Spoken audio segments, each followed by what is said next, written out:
Vamos iniciar, pessoal, mais uma mentoria, tá bom? Quero que você acompanhe. Vamos juntos. Vamos lá.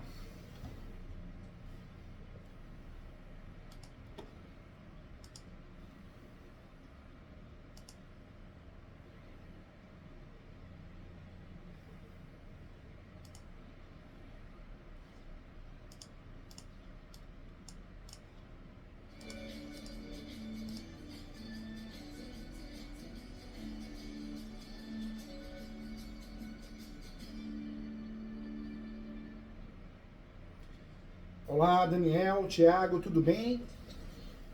Olá, tudo bom, Vitor? Tudo. Boa tarde. Boa tarde, viu? Ótimo falar com vocês, obrigado pela confiança. Mais que o professor, vocês ganharam um amigo aqui. Estou à disposição para ajudar com muito carinho e respeito, tá bom? Bacana, bacana. Vocês estão bem fisicamente, psicológico, que hoje em dia não é só o físico, é o psicológico, é uma luta, né? É uma luta para a gente se manter bem, né? Tudo bem, É uma luta. tudo bem, graças a Deus. Deixa eu ver se meu irmão conseguiu entrar. Thiago, você conseguiu entrar aí? Thiago, você tá montado, viu, Thiago? Se você tiver. Tá, agora deu certo. Vocês Já? estão me ouvindo? Não sei se está meio ruim ou não. Não, eu tô te ouvindo bem, Thiago. Conseguiu ouvir sim. Deixa eu só abrir uma porta aqui para melhorar o sinal para mim. Só um segundo. Tá bom.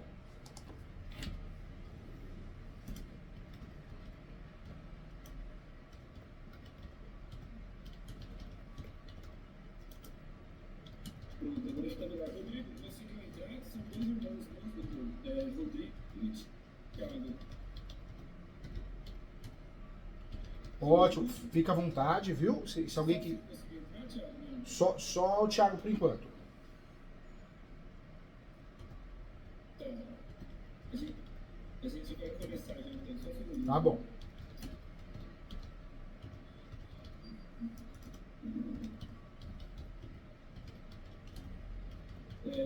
Vamos começar, daqui a pouco o outro irmão, o Rodrigo, acredito que ele consiga entrar. Tá bom.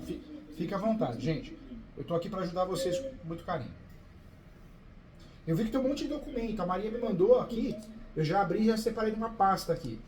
A Maria me mandou aqui vários documentos aqui. Vocês mandaram vários. Já olhei alguns aqui, mas fica à vontade. Eu vou abrir enquanto nós estamos conversando. Eu estou analisando alguns documentos aqui também, tá bom?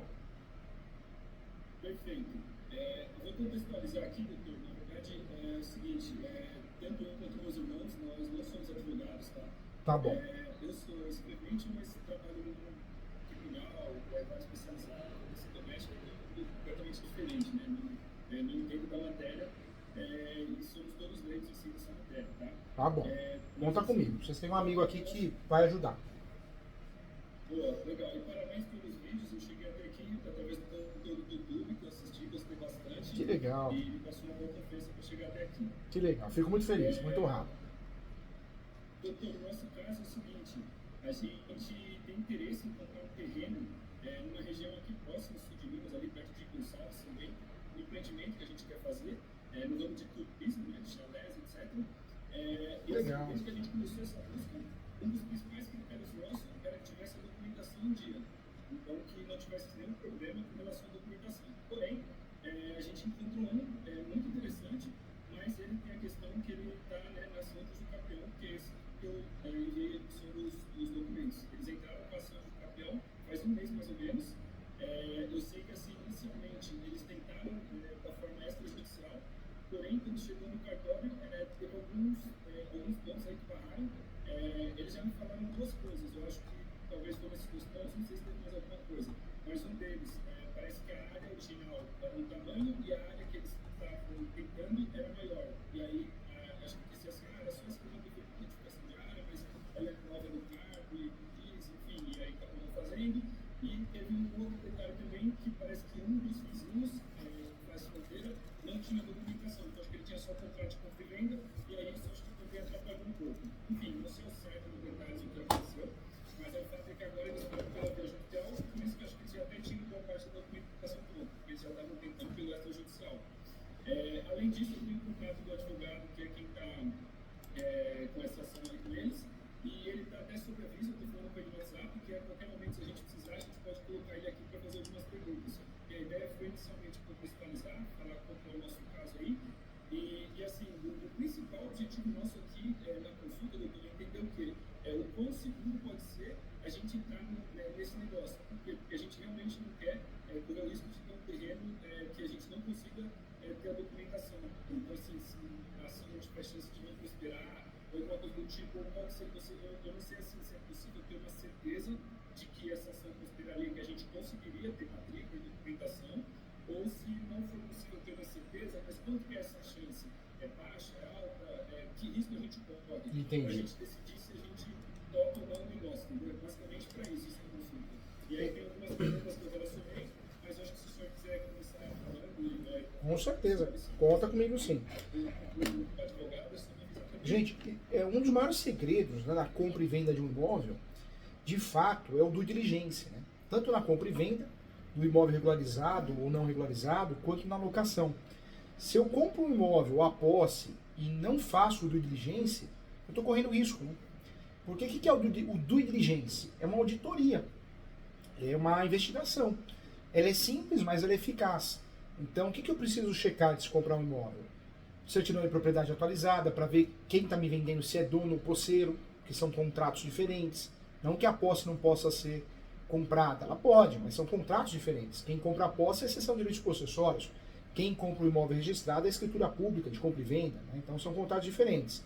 Eu preciso checar se é apartamento, se tem débitos condominiais. Se for apartamento, débitos de condomínio, cotas condominiais. Se não for apartamento, eu vou checar se existem dívidas da União, Estado, município.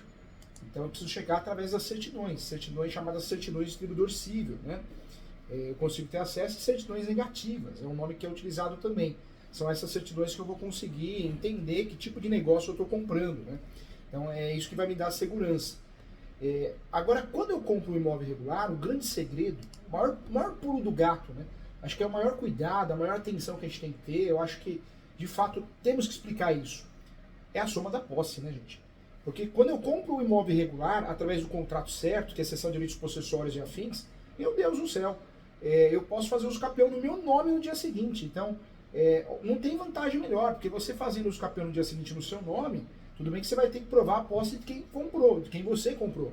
Mas você consegue blindar com a súmula 237, o seu uso capião vira um escudo protetor, vira um escudo protetor, um guarda-chuva, enquanto ele estiver vivo, judicial eu falo, e você consegue ganhar ação com facilidade. Então, acho que é um dos maiores segredos, né? É um ponto de atenção. Comprar a posse com um contrato de soma de posse. Né? Esse contrato, esse imóvel que vocês estão comprando, é a posse ou é propriedade? É posse, né? Inicialmente, dependendo da negociação, ele tinha algumas condições. Ele falou assim, não sei hoje certamente como ele aceitaria, tá? Mas parece que tinha uma condição inicial da gente não pagar nada, somente assinasse um contrato de compromisso, e quando saísse a documentação do fato, a gente pagaria o valor integral, ou a gente adiantar uma parte do valor, e aí acho que ele passaria a posse para nós, né, faria um documento de posse para nós, para a gente começar a ir trabalhando no terreno, nesse período da posse a gente poderia construir, investir no terreno, e o restante a gente pagaria na saída do documento. Então tem essas duas condições, a gente poderia conseguir a posse inicialmente, se a gente optasse por dar um sinal para pagar uma entrada, etc., ou ficar só aguardando a documentação para sair. Eu não sei o que seria mais interessante ou não, mas o meu único medo é o receio assim, eu não sei se dá para ter certeza que você dessa prosperaria ou não. Você tem que olhar para a documentação e falar assim, esse caso aqui você realmente tem assim, quase 100% de chance, não tem muito o que você perder. O ideal, gente, se vocês forem comprar esse imóvel mesmo, chegar à conclusão que vocês querem comprar, sempre façam do diligente. Vocês podem fazer, a pesquisa é simples, é certidão de propriedade atualizada, certidão negativa da União, Estado e Município, e também as certidões do distribuidor civil, né, da esfera estadual e federal, no nome do vendedor, dos vendedores, e criminal também. Também é importante certidão trabalhista, são duas, ações e execuções trabalhistas, e também é importante as certidões de protesto. Né? Então, eu sempre falo isso nas aulas, o advogado que vai dar consultoria, ele tem que ensinar o cliente dele. Vocês podem fazer isso para não ter custo, ou pode contratar um advogado. Aqui no escritório eu faço no Brasil todo, é cobrado um salário mínimo e aí entrega um conjunto de certidões, né? E mais um parecer. Um valor baixo, realmente, é só mais para ajudar. Mas vocês têm condições de fazer sozinho para não gastar nada. O que eu falo, né, em relação a isso? É o ponto-chave. Agora, se vocês chegarem à conclusão após o due diligence que é inseguro, não compra. Se chegou à conclusão que é um bom negócio, porque muitos imóveis de áreas litorâneas, né, litoral, imóveis rurais, infelizmente são contratos de gaveta. É muito comum naquela cidade, naquela região, né? Não tem como a gente fugir. E nessa condição, o que eu oriento vocês? Se for fazer um negócio, fazer o contrato correto. Cessão de direitos possessórios e afins. Esse é o contrato correto, com cláusula de soma de posse. Porque a pior coisa que tem é você depender de alguém, né? Ah, o outro está fazendo escapião, eu comprei, estou lá na posse, se ele ganhar, ele passa para mim. Isso aí não dá certo. O que eu já vi acontecer é de fato as pessoas mudarem a cabeça. Ganha a ação do escapião, depois quer 300 mil, quer uma atualização, e dá uma confusão danada. Então, o escapião é para fazer no seu nome, com a cláusula de soma de posse, entendeu? Ah, entendi. Mas no caso, doutor, não sei se ficou muito claro para mim, mas, por exemplo, só para ver se eu entendi. O senhor falou, inicialmente, o senhor falou para fazer que é tipo, como que é o nome? Due diligência. A primeira coisa que o senhor falou, o primeiro procedimento, qual é o nome? Due diligência. Desculpa, a ligação está muito bem para mim. Como que é? Chama due diligência. Due diligência. Deixa eu ver aqui. Diligência. Que... Se eu tiver escrito errado, eu vou perguntar essa. Tá bom. Deixa eu ver no chat aqui, ó. Ó. A Due. finalidade disso é fazer como se fosse uma simulação, não sei se eu entendi exatamente o que ele, Ó. qual é a finalidade que ele tem. É assim que é escrito. Olha no chat aqui, ó. Due diligência. Tá, tô vendo aqui, peraí. Pra mim ainda não chegou. Vai no chat e vê se chegou. Não, pra mim ainda não. Vou até mandar um oi aqui, ó, pra ver se o meu chat tá aparecendo aí. Ó, meu oi apareceu? Apareceu. Deixa eu ver. Mas pra mim só tá o meu oi. Ó. Due diligência, ó. Vamos ver se chegou agora. Ah, agora chegou. Chegou. Ah, tá. E aí esse due diligência, ele é como se fosse uma... Qual que é a finalidade dele? É uma simulação? Na verdade, o due diligência, você está levantando a situação daquele imóvel, né? Isso na compra de um imóvel no leilão, na compra de um imóvel rural, na compra de uma posse. Eu sempre vou levantar, através do due diligência, para conseguir saber se eu tenho segurança ou não para comprar aquele imóvel. Então, certidão de propriedade atualizada é a primeira. Certidões, né, no plural, negativa da União, de débitos da União, Estado, município.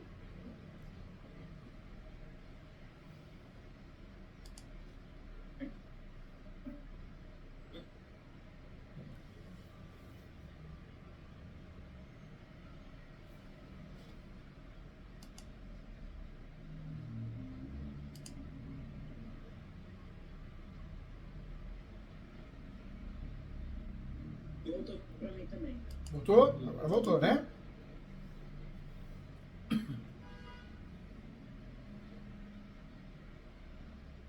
É como se fosse, é o nome que se dá a esse ato de levantar todos os documentos para verificar as condições atuais do imóvel, é isso? Isso, tanto na compra e venda, quanto na locação, na compra e venda de um imóvel de leilão, na arrematação, eu sempre preciso fazer o due diligência, porque eu tenho mais segurança, né? A chance de dar errado é muito menor. Sim. E aí, além disso, aí o senhor falou a respeito de, no caso da negociação, o que é interessante para nós é ter um contrato de posse. Um contrato de posse. E o nome correto desse contrato é cessão de direitos possessórios e afins. Cessão de direitos possessórios e afins. Posso fazer uma pergunta antes, rapidinho? Só pra gente sair do... Só aproveitando aí, doutor, só pra... Tá bom, fica à vontade. Pergunta. Nesse due diligência, como que a gente consegue olhar para ele e saber se está tudo ok ou não? É mais ou menos que parâmetros que a gente vai estar utilizando para olhar e saber, olha, não, aqui está tranquilo. Ou não, se tal coisa para o diligência, a hora que vocês fizerem, porque pelo que eu entendi, a gente vai ter que fazer todo o levantamento de quem está a posse, puxar, como se fosse puxar a ficha de tudo, né? E tem algum parâmetro, algum indicativo onde eu consigo ver o que está melhor, o que está pior? Tem. Que eu faço a leitura dele mais ou menos? Tem sim. Na verdade, essas certidões, a regra, primeiro a certidão de propriedade, né? Quem está vendendo tem que ser proprietário. Se não é proprietário, então ele está vendendo a posse. Então é uma análise que a gente tem que fazer para saber o que a gente está comprando e qual contrato usar. Mas no segundo momento, as certidões, elas sendo negativas, se quem está vendendo não tem processos, né, cíveis e criminais na esfera estadual e esfera federal, e também nas certidões de protesto, não deve nada em relação à União, Estado e município, quando todas essas certidões em regra são negativas, a transação imobiliária ela se torna mais segura. Né? Então, o grande elo de ligação desse serviço, do diligência, é que os documentos que você vai levantar provem que o sujeito que está vendendo não tá devendo, não tem ações, não tem processos no nome. Então, você está comprando um imóvel e fugindo de um risco, entendeu? Doutor, agora sim, olhando para esses documentos que a gente tem, para esse processo que a gente tem aí, a gente consegue ter alguma resposta assim para dizer, olha, realmente aqui a gente tem um negócio seguro? Essa é a nossa principal. Eu estou abrindo um por um aqui para poder analisar, para ajudar vocês com muito carinho. Eu vou até conseguir solicitar acho que algumas certidões aqui, aí eu ajudo vocês aqui. Agora, de antemão, doutor... Agora me parece que é uma área rural, é isso mesmo? É área rural ou urbana? É uma área rural ou urbana?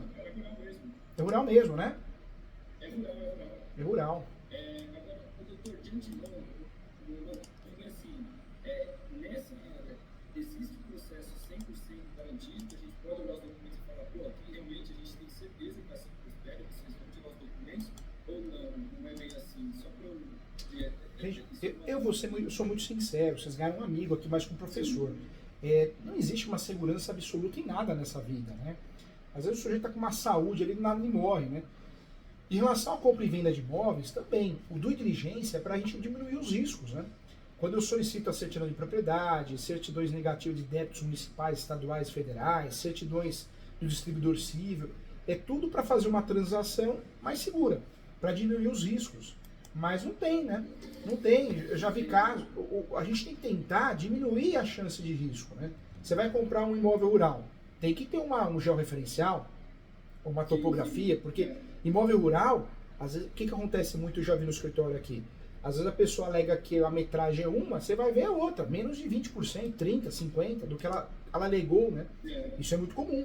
Por isso não se compra imóvel rural sem analisar isso, o tamanho, a metragem real do imóvel. Isso a gente faz através de uma topografia atualizada. É uma segurança para nós. Outra coisa, quando é imóvel rural, tem o cadastro do CAR. CAR é um cadastro, né? Rural tem que ter. O CECIR, são dois cadastros fundamentais. O ITR é fundamental. Ah, não tem esses cadastros, então já tem algo estranho. Porque se é um imóvel rural, por que você não fez esse cadastro? Né? Então, tudo a gente vai analisando, algumas questões por fora do due diligence, né? Eu até olhei essa lista de documentação que eles enviaram, para mim ela tem bastante coisa, não sei se é tudo que precisa, mas ITR, CAR, certidões, tem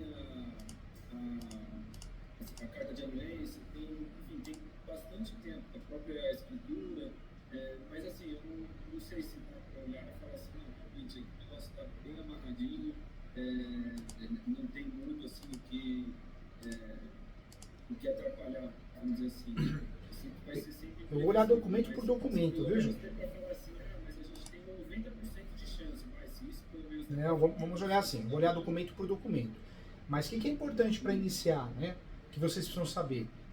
Quando eu compro um imóvel irregular, eu tenho que pagar um valor muito abaixo do valor de mercado. Porque se o valor é muito próximo ao valor de mercado, compensa comprar regular, regularizado, registrado, né? Sim. Ou seja, o vendedor realmente é o proprietário, entendeu? Uhum.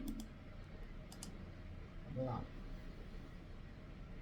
Agora, aqui, tô vendo aqui, não é planta não. Não chega a ser uma planta. Coloca o advogado para ele contextualizar a programação, a gente coloca, tá? Mas se eu achar que não tem necessidade também... Fica a critério de vocês, viu? Fica à vontade. Deixa eu perguntar uma coisa para vocês. Hoje vocês não teriam uma pessoa de confiança, um topógrafo, para fazer uma topografia dessa área?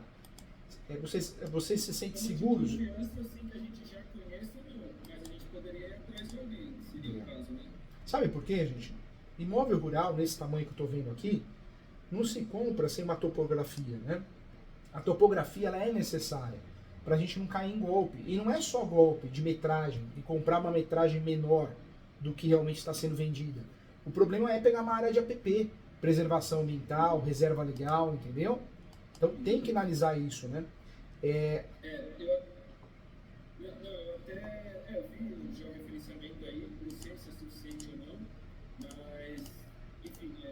coisa que é até uma dúvida minha, que ela disse que teve uma engenheira que já foi na época lá no terreno, porque quando ele estava quase vendendo para uma pessoa, ele chamou uma engenheira para fazer algumas verificações com relação a isso, se seria área de preservação ou não, se onde estava desmatado realmente podia, não tinha problema. E pelo que ela falou, me pareceu positivo, assim, onde estava desmatado e tem platô, não tem problema, realmente não é considerado áreas de preservação. E tem outras áreas que tem mata, né, nativa, aparentemente, e que eu acredito que pode ser de preservação, mas isso a gente avaliaria também. Mas eu só acho que iria para esse próximo passo se realmente eu sentisse que tem uma confiança na parte de documentação para dizer assim, que realmente esse negócio tem, sei lá, pelo menos 90% de chance de dar certo, sabe? Essa é a nossa maior preocupação, vamos dizer assim, né? Outro cuidado também que vocês podem ter, existe, claro, né, o due diligence, ele é feito com documentos, certidões, mas nada impede de pegar o carro, parar, bater palma no vizinho do lado direito, do lado esquerdo, do vizinho da frente, né? A propriedade rural é mais distante normalmente, mas isso também é importante. Você conhece fulano, você sabe me dizer, porque eu estou comprando essa propriedade rural, ele está há muitos anos aí, porque um detalhe de ouro, né? Quando eu compro um imóvel irregular, o contrato é cessão de direitos possessórios e afins, e a cláusula, a cereja do bolo é a cláusula de soma de posse. Mas se eu estou comprando de alguém que não tem posse, não adianta nada. A pessoa que estou comprando tem 1 ano de posse, eu já não consigo fazer uso capião. O ideal é que eu compre a posse de alguém e possa fazer uso capião com base nessa posse dessa pessoa. Só que para isso ela precisa ter um lapso temporal de pelo menos 5 anos, 7 anos, né? Então isso é importante identificar também. Eu não tenho certeza, doutor, de como que veio a sequência de proprietários aí, né, desse terreno. Mas eu acredito que o advogado vai ter esse conhecimento aí. E se ele tem há quanto tempo, como é que está isso? Deixa eu só perguntar uma coisa antes. Esse documento de posse, que o senhor fala que seria mais confiável para a gente fazer esse contrato de posse, seria propriamente o contrato de compra e venda, onde eles já se estabelece a posse, caso a gente tivesse pagando nada, alguma coisa, né, faz o contrato de compra e venda aqui também, já cede a posse, e é ele que o senhor se refere, vamos dizer assim, quando o senhor fala isso? Eu tenho 2 opções, né? Comprar um imóvel regular, aí eu tenho que fazer o quê? Escritura pública, é lavrada pelo tabelião de notas, e eu vou registrar essa escritura pública e depois recolher o ITBI. Quando eu compro um imóvel irregular, porque quem está me vendendo não é o dono, porque precisa fazer inventário, porque comprou a posse também, contrato de gaveta, às vezes entrou no imóvel, aí eu compro através de cessão de direitos possessórios e afins. Essa é a regra. Quando eu compro no leilão, aí eu uso a carta de arrematação para registrar. Então tem que ter essas opções. Vocês estão comprando a posse, né? Quando nós compramos a posse, a cereja do bolo é o quê? A cláusula de soma de posse. Porque vocês assinando o contrato e assumindo a posse, vocês podem ingressar com uma ação chamada ação de uso capião, usando a tese da soma da posse para somar a posse de quem vocês compraram. Só que essa pessoa que está vendendo para vocês tem que ter a posse. Quanto tempo de posse ela alega, essa pessoa que está vendendo para vocês? Então, é isso que eu não tenho certeza, isso que precisaria do advogado. Agora sim, doutor, me diz uma coisa, no caso, ele já está entrando com a ação de uso capião no nome dele. A gente compraria a posse, mas esperando a regularização do documento, para então passar para o nosso nome.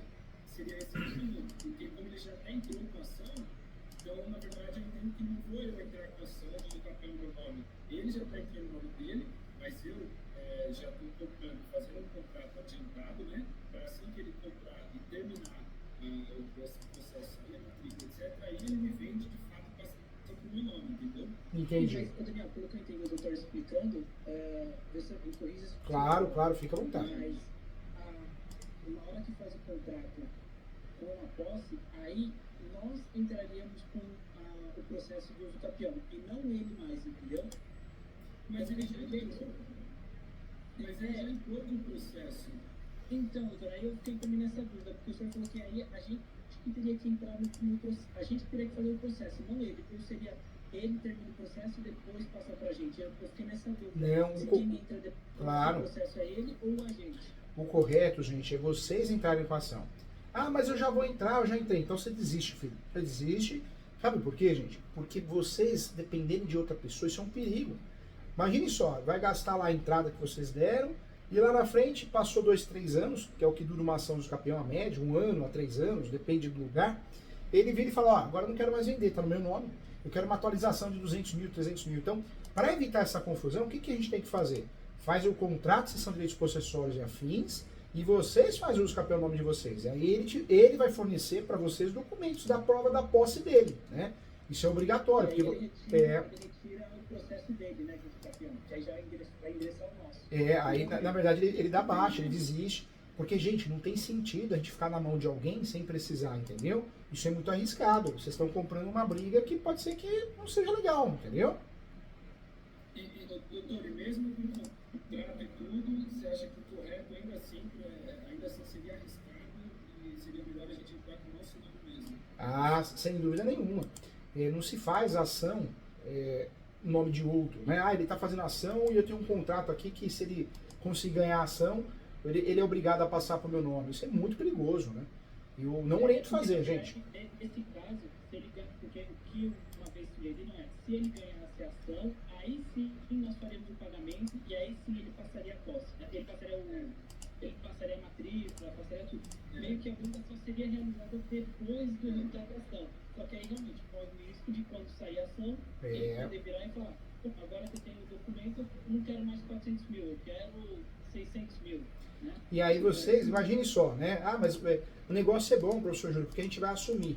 Tá, aí vocês assumem a posse, faz um monte de benfeitoria, e aí ele fala, não, eu não quero mais vender para vocês. Olha o risco.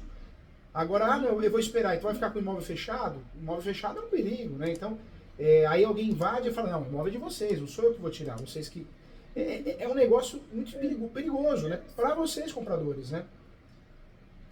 Sim, eu entendo porque assim, se fosse para pagar o valor, seria interessante então já fazer o nosso nome e a gente assumiria o risco e tudo mais. Agora, se não pagar nem o valor e fizer apenas um contrato, aí eu entendo que até pode deixar na mão dele fazer a ação, não vai pagar nada, só que se chegar lá na frente e ele não quiser vender, bem, a gente vai ter gastado com MIG, cada imóvel e feito uma benfeitoria. Faz sentido esse raciocínio? Eu acho que vocês vão se amarrar num contrato perigoso, né? Se o negócio é bom para vocês, compra a posse. Fala, ó, compra a posse, soma de posse, nós vamos fazer uso campeão nosso nome. Você tem uma cláusula no contrato aqui que é obrigado a nos ajudar a ganhar ação. Você tem que fornecer documentos, até para a gente pagar. E aí vocês podem propor, pagamos 30% de entrada, o restante ao final, né? Após o deferimento, mas... É isso que eu ia perguntar. Vocês podem fazer isso. Porque que seria a prática de mercado? Sugerir, então, olha, eu vou comprar a posse, dou 30%, e aí quando chegar no final da ação você vai ter que me ajudar, porque, querendo ou não, eu preciso dos seus documentos para aprovar a posse, vou precisar, não sei se preciso do testemunho, enfim, do que o juiz solicitar para aprovar a posse, e aí quando chegar no final desse processo, tem um resultado positivo, eu concluo o restante do pagamento. Exatamente. E qual que é a prática do mercado? Vocês poderiam fazer o quê? Um contrato, né? E falar, olha, nós pagamos 30% de entrada, vamos assumir a posse imediatamente e vamos fazer um campeão no nosso nome. Vamos usar a tese da soma da posse, que é possível no Brasil. Vamos usar e você aguarda, na hora que terminar a ação, nós pagamos o restante, os outros 70%, 50%. É bom para todo mundo. É bom para todo mundo porque você já pode investir no imóvel, tem mais segurança de fazer isso. Arrendar, alugar enquanto vão construir, enquanto vão fazer caixa, acaba sendo um negócio muito mais seguro do que esse tipo de negócio. Eu vou fazer os campeões, vocês vão ficar amarrados, né? E o ser humano é terrível, gente, porque eu falo isso, ele mesmo pode virar e falar, olha, eu não tenho mais interesse em vender para vocês, olha, eu quero agora mais 300 mil. E se ele morre? Os herdeiros não sabem, né, o tipo de negócio que foi feito. Então, é um negócio que não é bom, é um negócio perigoso, né? Mesmo com o contrato, né, doutor? Um negócio que aí ia ter que entrar em justiça. Dá uma confusão danada. E eu falo porque é o que eu vejo aqui no dia a dia, né? É uma confusão danada. Então, nunca se compra um imóvel acreditando que a pessoa vai regularizar. É um perigo. Ou a gente compra regularizado ou compra irregular. E aí nós vamos tomar, né, a nossa devida estratégia para regularizar esse imóvel. Aí sim, é um ponto interessante. É que o caminho que a gente estava querendo encontrar era um caminho assim, de nos resguardar contra o risco de ação ou iniciação não dar certo. Esse é o nosso maior medo. Então, uma possibilidade que a gente tinha pensado inicialmente de fazer funcionar qualquer forma de valor a saída da documentação era uma forma de se proteger contra isso. Então, se chegar lá na frente, a ação não prosperou, bem, a gente também não paga nada, o contrato está desfeito e pronto. Agora, se a gente resolver comprar a posse, né? Então a gente entrar com a ação de usucapião, nosso medo é esse. Se chegar lá na frente, a ação não prosperar. Isso é terrível. Tem até algum contrato que aí ele teria que perguntar, etc. Porque imagine só, se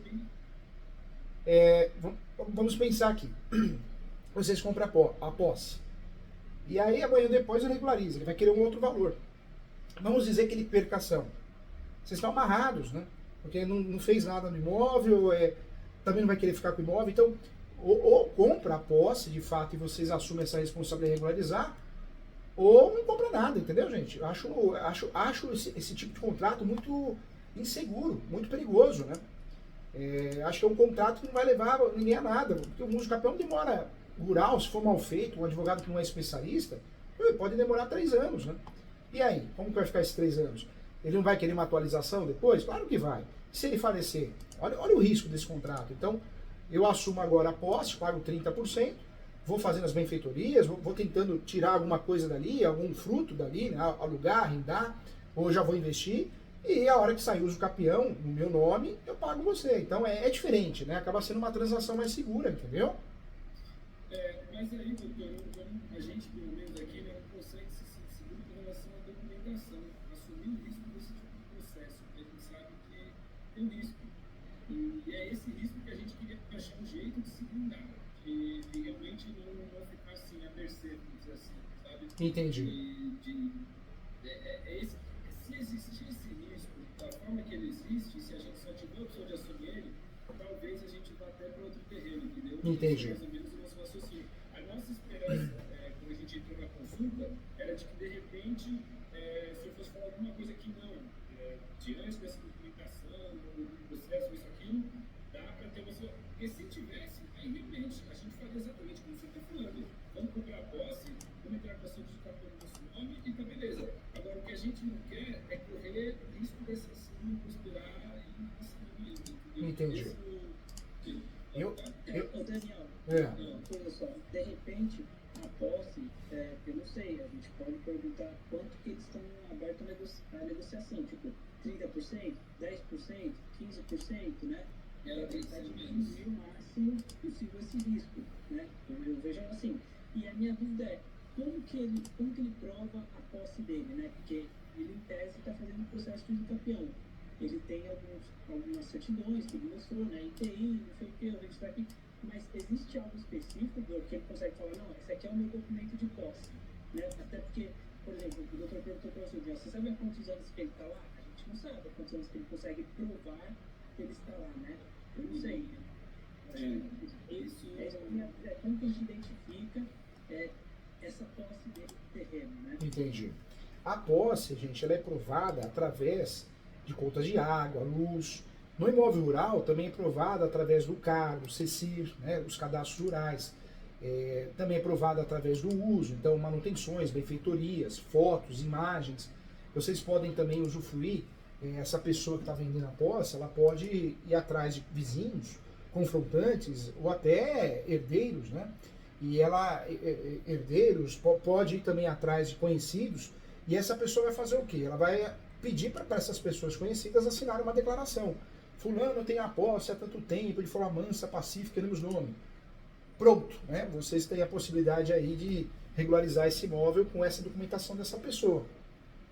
Gente, comprar a posse é algo comum no Brasil, né? Por mais que seja arriscado, e claro que é muito mais arriscado que comprar propriedade, a chance de a gente perder dinheiro é grande, mas as pessoas compram a posse para morar, para fugir do aluguel, para investir.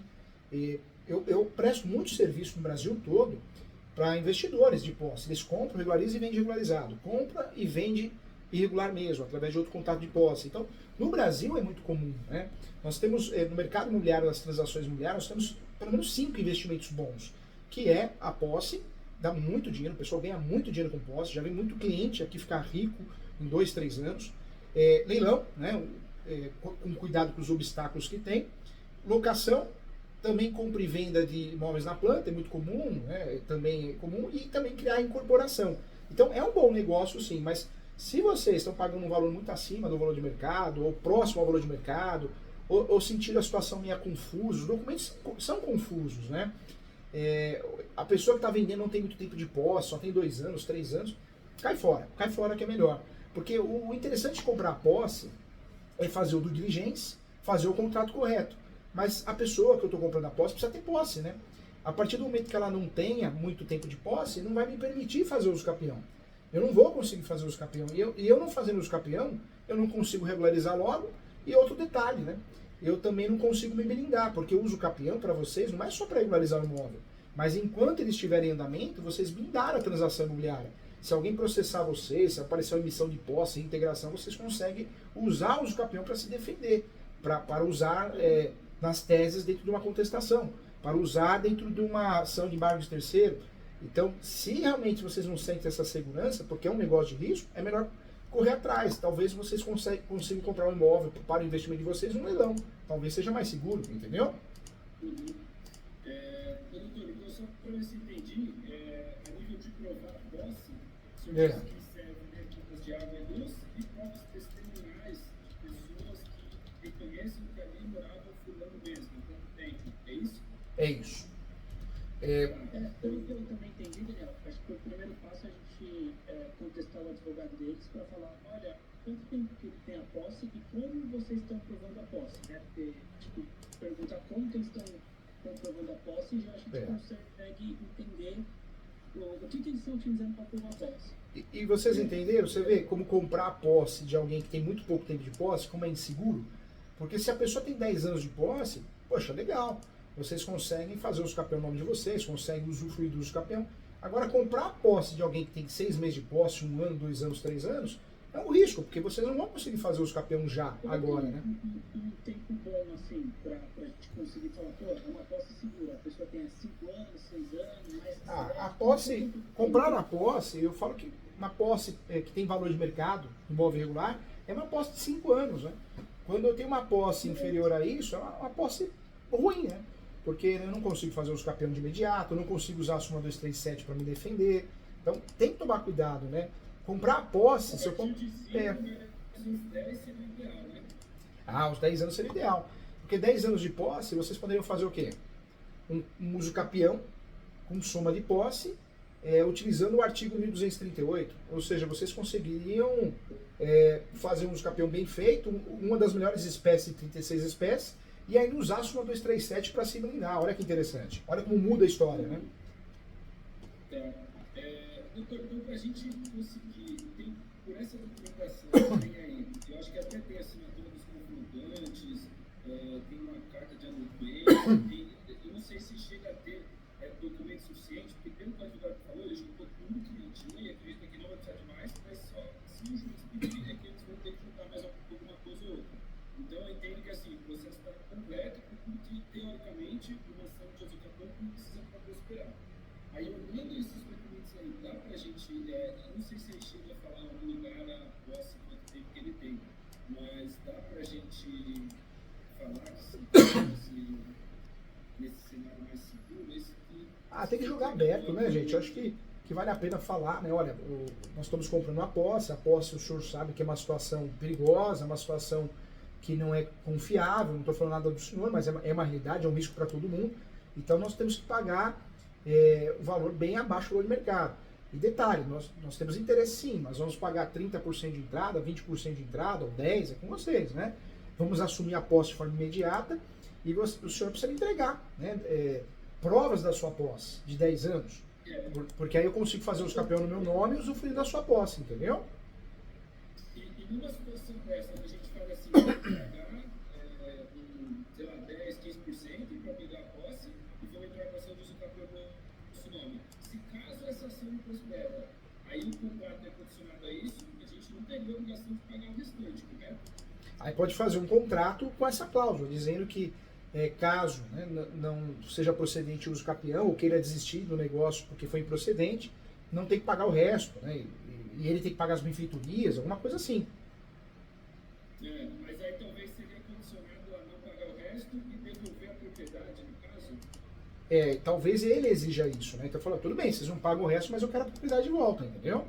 E a gente também pegaria o dinheiro de volta se devolvesse a propriedade. Poderia fazer um contrato de boa fé, totalmente de boa fé, ó. Devolve o dinheiro atualizado, né? Ou devolve o dinheiro, Que a se não, gente- devolve a propriedade, a posse do imóvel, né? Aqui seria tudo em contrato, né? Entendi. Tudo é possível desde que em contrato e aí, enfim, Tudo é possível, desde que seja feito em contrato, de boa fé, não tem problema não, pode ser feito sim. porque aí eu acho que a gente faria alguma coisa assim mesmo, porque para não correr o risco caso a gente não tivesse sucesso nesse. É uma saída. Gente, se vocês estão pensando em investir, posse tem que pagar barato, né? Tem que pagar um preço abaixo do valor de mercado. E tem que analisar toda essa margem de risco. Se não for algo que vocês percebam que seja seguro, não é, né? Mas que o risco seja pequeno, é melhor fugir, comprar propriedade, entendeu? Então, essa é uma dúvida do quanto é esse risco para poder. Eu deixaria bem claro, eu falaria, olha, vamos fazer nós temos interesse, nós pagamos 10% de entrada aqui, vamos fazer os capinhos no nosso nome, a gente não quer o capinho no seu nome, queremos assumir a posse de imediato e nós pagamos a diferença ao final do processo, né? Ou pagamos mais 10% na distribuição e o restante no final. E eu acho que é melhor fazer um negócio assim, se ele não aceitar, não é porque não é para ser, né? Porque vocês talvez, o melhor seja comprar um imóvel que tem uma segurança maior, né? Mas eu ainda para fazer isso, eu ia querer saber assim, quão seguro tá. Não é seguro, viu, gente? Diante da documentação que eu vi aqui, é perigoso, pode dar muito errado. Se for para comprar esse imóvel, porque não, a gente quer porque a gente acha que é interessante, então tenta pagar a entrada o valor mínimo possível, né? E tentar amarrar e sempre fazer uso do nome de vocês, nunca no nome de terceiro, para vocês não terem dor de cabeça, entendeu? Ô, doutor, mais especificamente, assim, o que o senhor pegou, só para a gente ter uma ideia de insegurança, assim, eu não sei, eu sou leigo. Quando a pessoa tem muitos anos de posse, quando a pessoa tem muitos anos de posse, ela tem o cadastro, o CECIR, o CAR. Para você conseguir fazer alguns cadastros rurais, você tem que ter um georreferencial atualizado. Um georreferencial atualizado tem requisitos da ABNT, não pode ser feito de qualquer jeito, uma simples planta, né? Então, não tem, né? Não tem.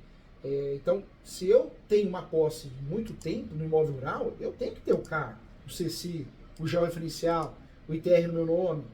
Quando eu não tenho isso, é porque a posse minha ela é duvidosa, né? Eu invadi, eu comprei de contrato de gaveta de alguém que também não se preocupou muito, ou seja, eu entro numa linha de risco, né?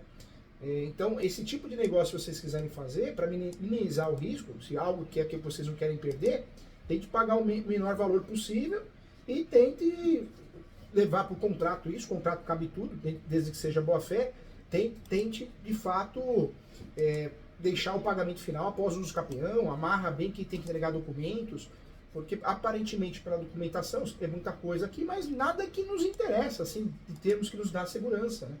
O que dá segurança no imóvel rural? De fato, é os 3 documentos, né? CECIR, CAR, um georreferencial bem feito e atualizado, e não é o caso, né? E esse gel que está aí, ele não está atualizado, bem feito? Na verdade, é uma planta simples, né? O georreferencial é diferente, né? A planta simples, vai um topógrafo e faz um desenho. Isso não é um georreferencial. O georreferencial tem requisitos, né?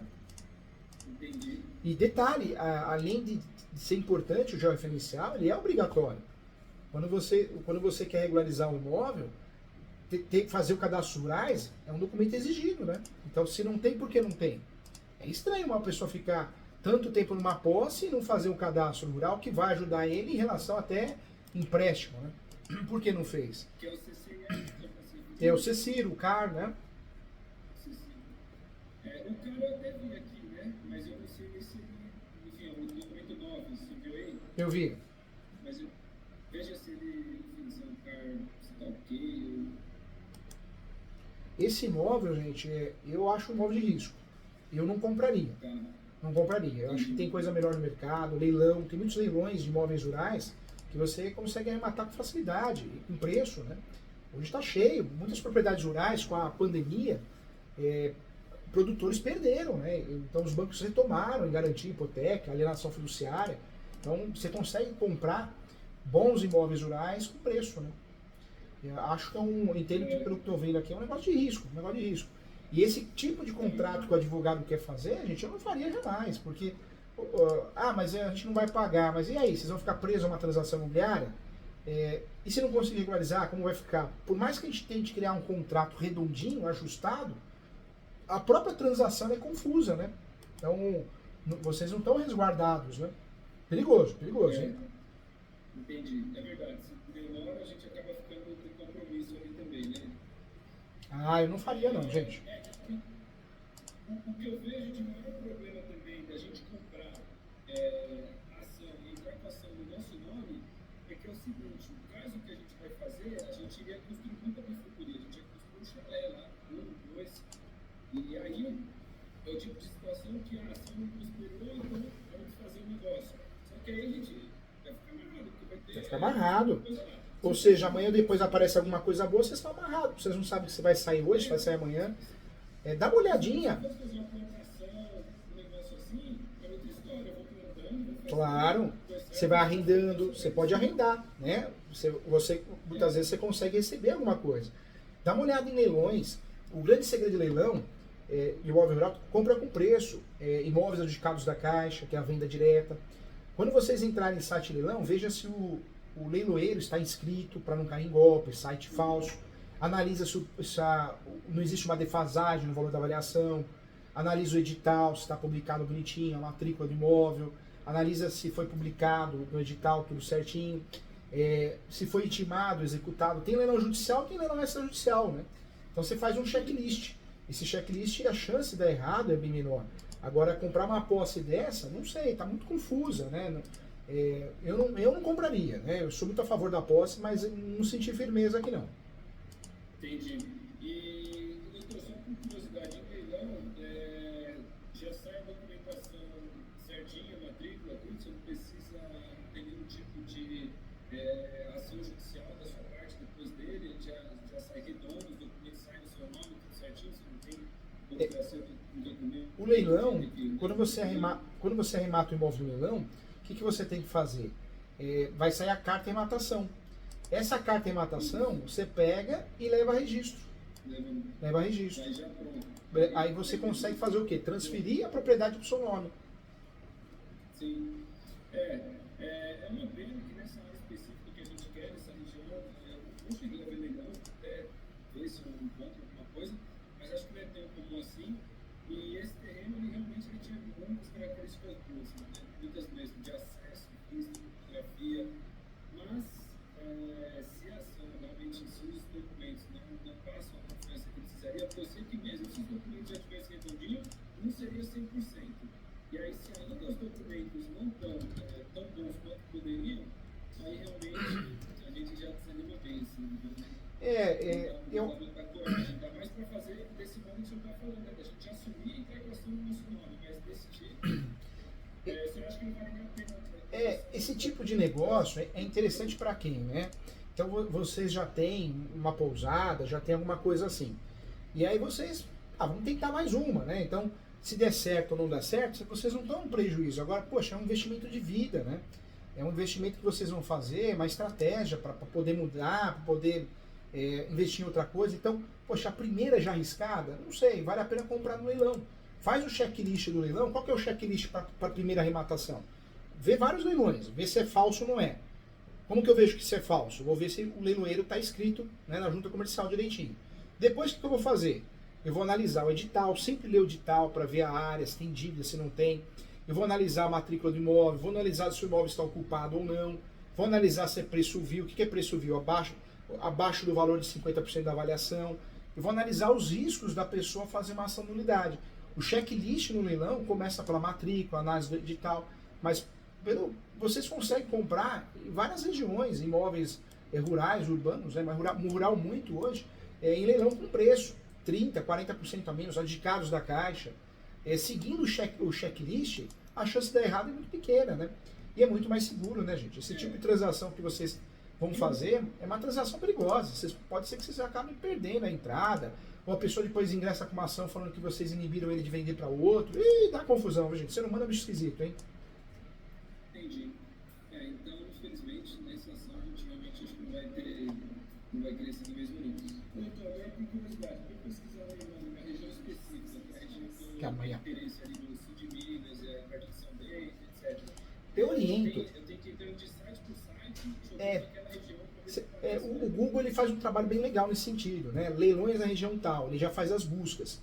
Normalmente vai ter uns 3, 4 leilões bons, conhecidos, né? Utilizados pelo Poder Judiciário ou pelas instituições financeiras locais, né? Então você consegue.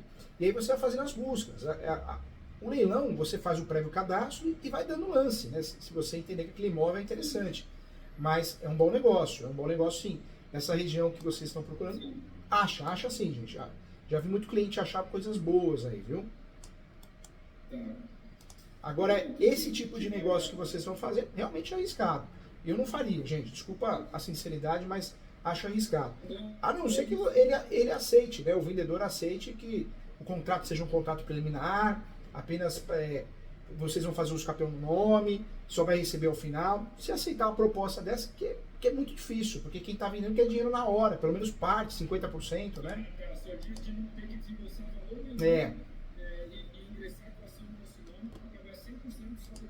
Só depois. Aí tudo bem. Aí tudo bem, porque aí diminui o risco. Que gasto que vocês vão ter, né? Vocês vão ter o gasto da ação, taxa judiciária, aí tudo bem. Aí é o mesmo formato que eu tinha imaginado lá, mas com a segurança maior de já fazer no nosso nome ainda, né? Que aí realmente não teria muito como a gente ser prejudicado mesmo, né? Que no outro formato a gente dependeria dele, da atuação, do advogado dele e depois passar para nós. Então a gente não gastaria, mas a gente teria uma publicação de um contrato. Nesse formato, evitaria essa dependência e a gente queria essa informação, mas a gente não ficar dependendo ali. Então, enfim. Se ele aceitasse uma proposta nesse sentido, aí tudo bem. Aí eu acho que o risco diminuiu, acabou o risco, né? Ganhou a ação dos campeões, vocês se tornaram proprietário, pagou ele. Dá até para atualizar esse contrato, né? Para fazer a coisa de boa fé. Talvez a gente faça alguma proposta assim. Agora me diz uma coisa, falando de prazo, eu já vi vídeo do senhor falando teve lugar de um ano, São Bernardo, Osasco, acho que faz assim, mas em outros lugares demora muito mais. Eu até perguntei para o advogado lá, falei assim, deve conhecer o cara lá que manda apoio o juiz e tal. Ele falou assim, a gente está sem juiz, a gente está vendo uma juíza substituta que vem de vez em quando. Então, se o caso precisa de audiência, aí ele fala mais, senão pode andar... As ações de uso campeão, elas já foram demoradas, né? Hoje as decisões, a ação de uso campeão já foi demorada. Hoje as decisões, elas têm, em média, 1 ano e meio, 1 ano, menos de 1 ano, 3 anos em algumas regiões. Quando o fora é ruim, qualquer ação que bater ali é demorada, né? Mas o senhor acha que então dá pra gente acreditar numa média razoável aí de Para não ficar, vamos dizer assim, chateado, calcula uma média de 3 anos, pronto. Por que eu falo 3 anos? Porque se sair 1 ano, 2 anos, 1 ano e meio, vocês estão no lucro, né? Não ficam frustrados. Entendi. Eu sei que ele já gastou para ingressar com essa ação, né? Ele pagou as custas, depois acho que deve ter já pagado alguma coisa para o advogado, mas a gente faria uma proposta assim, se de repente ele interessasse. E só por curiosidade, a nível de valor do mercado, né? Se eu falar como é uso campeão, você tem que considerar um valor menor.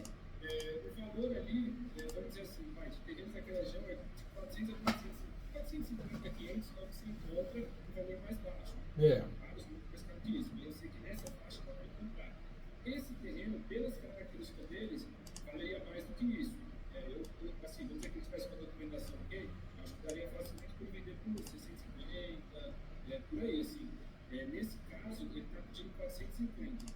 450 mil. Muito abaixo, eu considero um pouco abaixo do mercado, vai. Vamos dizer assim, o senhor acha que ele se abaixa por ser o campeão tem que ser muito mais, tipo metade do valor?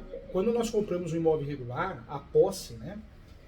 O ideal é que a gente pague pelo menos 30% a 50% abaixo do valor do mercado. Esse valor é a posse boa. E o que é a posse boa no mercado? É aquela posse que você tem certeza que aquele sujeito que está te vendendo tem a posse, já confirmou isso, e ele tem no mínimo 5 anos, eles, né? 5 anos de posse. Por quê? Porque aí você já consegue, a boa posse é aquela que te possibilita fazer os campeões no dia seguinte, né? Agora deixa eu perguntar outra coisa. Porque uma posse de 1 ano, gente, que segurança que vocês têm? Nenhuma, né? Agora, quanto a, vamos supor, se eventualmente a gente fizer uma outra transação, o que é muito comum lá é desmembramento, você compra, aí desmembra e aí passa para o nome de quem está comprando. Esse desmembramento costuma demorar alguns meses, assim. Agora, mas normalmente 2, 3 meses. E aí o que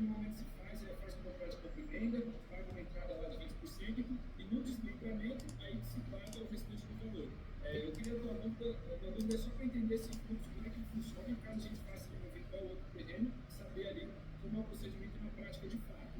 Essa prática eu acho que é comum, né? Faz uma prática de venda, paga ali uma parte do valor, e aí o restante, eu acredito que depois de feito o desmembramento, no cartório, presencialmente, estão juntos, no momento que ele assina, eu pago antes, pode ser, eu faço a autorização ali na hora, e no mesmo ano que ele assina para poder passar, de fato, eu consigo ter a matrícula no nome. É assim que é feito, só para ter segurança. Na verdade, a transação imobiliária é feito um contrato preliminar para fechar o negócio, depois marca no cartório. Aí é lavrada a escritura pública, já leva a guia paga do ITCMD, e aí o próprio tabelião já leva para o registro de imóveis, né? Então é essa transação imobiliária. Em relação a leilões, não existe um melhor site de leilão, viu? Eu queria falar isso para vocês. Ah, professor Júlio, esse site é melhor ou aquele. Não. O ideal é pesquisar vários, porque uma hora vocês acham um imóvel bom. Quanto mais vocês querem bem localizado, grandes metrópoles, vai ficando mais difícil, porque tem gente lá de olho, né? Então, como que a gente compra um imóvel, arremata um imóvel interessante em leilão? Fugindo das regras básicas, né? Fugindo daqueles imóveis mais procurados, que são de centro comercial. Então, é importante tomar cuidado nesse sentido, viu? Mas tem muito leilão bom, tem muito leiloeiro ruim que erra muito, mas tem muita coisa boa. Doutor, uma outra questão, quando a gente for olhar um terreno, como é que a gente tem a segurança de saber que de fato ali não é área de preservação, e onde está desmatado realmente podia estar desmatado, que a gente não vai ter nenhum risco nesse sentido, sabe? Se for rural, o ideal é que tenha um georreferencial, né? Porque o georreferencial vai apontar área de APP, área de preservação legal. Então, o georreferencial atualizado e bem feito vai proteger vocês nesse sentido. E a busca pode ser feita também. Todo município tem um departamento de meio ambiente. E vocês conseguem fazer o quê? Fazer pesquisas lá, né? Entendi. E aí nesse gel teria que estar descrito tudo isso, e aí seria algo, vamos dizer assim, já aprovado, né? E a gente não teria um risco, porque ali está falando onde é, onde não era. E assim, estou falando. Bom, mas é isso, a gente vai tentar, vai olhar assim para o leilão também. Nesse aí, no máximo, a gente vai tentar fazer essa proposta desse mesmo jeito que você faz, porque o não você já tem, não vai perder nada. Pelo menos é uma forma de vocês terem segurança, né? Eu não acredito que a pessoa que queira vender vai aceitar, porque os capões vão demorar 2 anos, né? Vai falar, eu vou perder a posse, não vou receber nada agora, vai querer receber alguma coisa. Mas eu acho que é uma forma de vocês saírem desse negócio educadamente, né? E uma coisa que é muito comum lá também isso, mas isso o senhor entende como sendo comum, né? É comum. Só que não vender a matrícula direto, estou com a matrícula menor, não vou passar para o seu. Não é o comum que a gente vê lá. O comum vou fazer o desmembramento e aí passo para o seu nome. Mas isso o senhor não vê como uma transação de risco e certo? Lá é muito comum eles falam isso, mas eu às vezes fico assim, enfim, não é comum assim, a pessoa que está vendendo está com a matrícula individualizada, é sempre vou fazer o desmembramento e passo para o nome, mas isso é tranquilo, né? Eu acho que é um tipo de transação recorrente, vamos dizer assim. É recorrente. No Brasil, 75% dos imóveis são posse, né? Então não é um negócio absurdo de outro mundo. Então todo mundo compra posse, é um negócio que acontece, né? Mas quando você tem condições e informação e consegue buscar no mercado algo com preço já regular, é muito mais vantajoso, né? É muito mais seguro, né? A gente só compra a posse quando a gente não tem opção, ou a gente tem muita segurança do que a gente está comprando, né? Normalmente eles têm a matrícula mãe, né? A matrícula mãe do lote, que o cara é o proprietário, e aí ele vai desmembrar, ele vem cuidando das áreas. Então ele desmembra no mínimo permitido pela legislação, no caso lá 20 mil metros, aí a partir de 20 mil metros é que desmembra e vende o lote. E aí assim, a segurança que você conhece, o lote está certificado, tem os 20 mil metros, tudo que precisa, e ele, conforme vende, aí sim que ele faz o desmembramento e passa para o seu nome, sabe? Eu acho que eles até esperam a venda para poder ter o pagado assim, etc. E passar para o o ideal eu considero seguro, eu vejo eles fazerem. O ideal sempre é a gente comprar propriedade, né? Posse é um negócio que existe, é fato, não dá para negar. Posso até comprar posse, mas com o contrato correto e com os cuidados devidos, né? Para não entrar numa fria. Esse tipo de posse de 1 ano, 1 ano e meio, né, ou 6 meses, é uma posse perigosa. A posse tem que ser muitos anos de posse para poder, de fato, dar segurança à transação. Entendi. acho que é isso. Deixa eu ver se eu tenho. Tiago, Se ficar alguma dúvida, pode mandar no WhatsApp, tá bom? Eu tiro hoje. Hoje eu vou começar a aula daqui a pouquinho, mas amanhã eu respondo sim, se surgir alguma dúvida, alguma coisa, tá? Tá, legal. Por mim é isso mesmo. Tá tudo certo aí também, Thiago? Não, eu acho que por mim, acho que esclareceu bem, deixou bem elucidado tudo aí. Você aproveitou, já tirou a dúvida lá do outro processo, que é o que a gente realmente encontrou bastante, que o pessoal fica na matrícula, aí depois transforma. Até essa dúvida aí do Daniel, que é tipo, em que momento que eu dou a entrada, na hora que assino o contrato de compra e venda, eu faço eu já pago, aí sim que vai começar o processo. E Acho que é isso, né? peço desculpas, viu, gente, pela sinceridade, mas eu acho que tem que ser assim. Eu tenho que proteger vocês, não posso deixar vocês caírem num golpe, né? Então a intenção é essa. Posse, dá para comprar? Claro que dá, mas tem que ser uma posse segura. E a posse segura nós precisamos de pelo menos 5 anos. A verdade é essa, né? E não é só 5 anos, nós precisamos que a pessoa nos forneça documentos provando essa posse. Agora, o que foi feito aqui de café com leite, né? Não pode. O risco é grande de vocês. Tá. Não, então beleza, é isso. Fiquem com Deus, tá? Qualquer coisa eu estou à disposição, tá bom? Tá certo. Tchau, gente. Um abração. Obrigado. Imagina, estou à disposição. Agora entrou a Elizabeth aqui. Chegou de forma tardia, mas chegou. Elizabeth, um abração. Fique com Deus, tá? Qualquer coisa à disposição. Tchau, gente. Prazer falar com vocês. Parabéns pela energia. Tchau.